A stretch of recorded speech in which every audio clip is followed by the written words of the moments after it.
Restitution des droits de succession et de donation de non-résidents en Espagne. Sommaire. Le 7 mars 2012, un recours en manquement a été introduit devant la Cour de justice de l'Union européenne contre l'Espagne. Selon la Commission européenne, en Espagne, l'impôt sur les successions et les donations enfreindrait le droit de l'Union européenne. L'arrêt est attendu dans les prochains mois.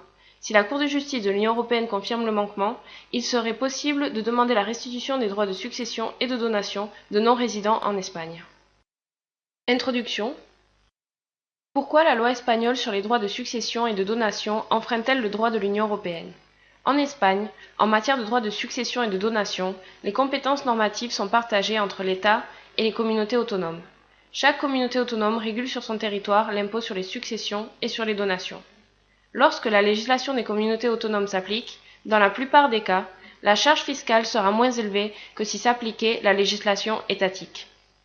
Exemple d'impôt sur la succession d'un résident selon la communauté autonome où il réside. Un résident espagnol héritant de 300 000 € de ses parents devra payer les montants suivants selon son lieu de résidence. À Madrid, 252,46 €. Aux îles Canaries, 10 134,17 €. En Andalousie, 25 358,64 €. Et, selon la législation étatique, 23 446,14 €. Qui peut se voir appliquer la législation des communautés autonomes? En matière de droit de succession, la législation des communautés autonomes s'applique uniquement si l'ayant droit et le défunt résident en Espagne. L'ayant droit est qualifié de résident espagnol car il paie l'impôt sur le revenu en Espagne. Le défunt est considéré comme résident espagnol seulement pour déterminer la compétence d'une communauté autonome. En matière de droit de donation, la législation des communautés autonomes s'applique uniquement si le donataire réside en Espagne et, concernant les immeubles, lorsque ceux-ci sont situés sur le territoire espagnol. Comme vu précédemment, l'ayant droit sera qualifié de résident car il paie l'impôt sur le revenu en Espagne. La situation de l'immeuble sera considérée pour déterminer la compétence législative d'une communauté autonome. Dans quelles communautés autonomes contribue-t-on le moins en matière de droit de succession et de donation? En Cantabrie, au Pays Basque, en Navarre, dans la Rioja, en Castille et Léon, à Madrid, en Castille-La Manche, à Valence, dans les îles Baléares et dans les îles Canaries. Il est important de bien garder ces communautés autonomes en tête pour savoir dans quelles communautés autonomes il sera plus intéressant de demander la restitution des droits de succession et de donation. La discrimination. L'arrêt de la Cour de justice de l'Union européenne. La Commission européenne a introduit un recours contre l'Espagne le 7 mars 2012. La Cour de justice de l'Union européenne n'a pas encore rendu d'arrêt. La Cour devrait confirmer la discrimination et, par conséquent, les résidents et les non-résidents auraient le même traitement fiscal. Les avantages fiscaux s'appliqueraient aux résidents comme aux non-résidents et, plus hypothétiquement, les contribuables ne seraient pas discriminés à cause de la résidence habituelle du défunt. L'article contraire au droit de l'Union européenne. C'est l'article 32.2 de la loi de 2009 sur le financement des communautés autonomes. Comme vous pouvez lire dans le premier paragraphe de l'article, les législations des communautés autonomes ne s'appliquent que si l'ayant droit réside sur le territoire espagnol. Puis, les paragraphes A, B et C déterminent la compétence d'une des communautés autonomes. Pour les successions, dans le paragraphe A, est compétente la loi de la communauté autonome où le défunt avait sa résidence habituelle. Et, si la résidence habituelle du défunt n'est pas située sur le territoire espagnol, la loi étatique s'applique. Dans le paragraphe B, pour les donations de biens immeubles, est compétente la communauté autonome où est situé le bien immeuble, et s'il n'est pas situé sur le territoire espagnol, la loi étatique sera compétente. L'objet du manquement. La loi espagnole enfreindrait les principes communautaires suivants.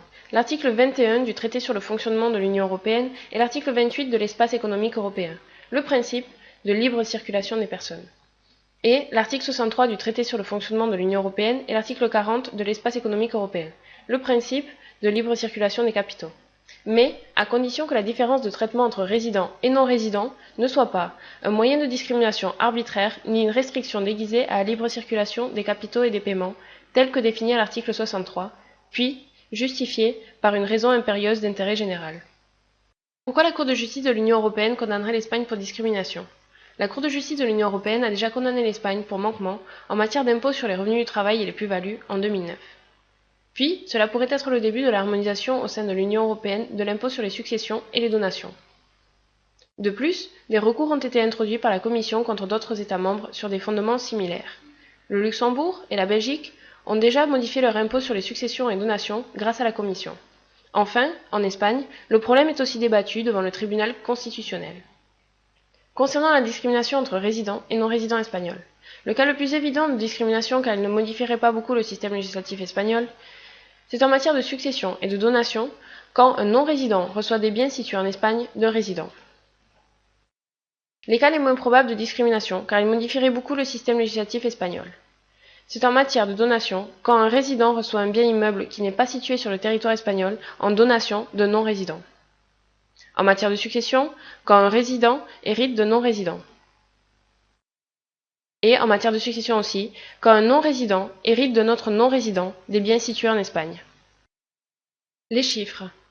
Exemple comparant l'impôt dû dans les communautés autonomes suivantes, en Catalogne, aux îles Canaries, à Madrid, à Valence, aux îles Baléares et en Andalousie, et l'impôt dû au regard de la loi étatique.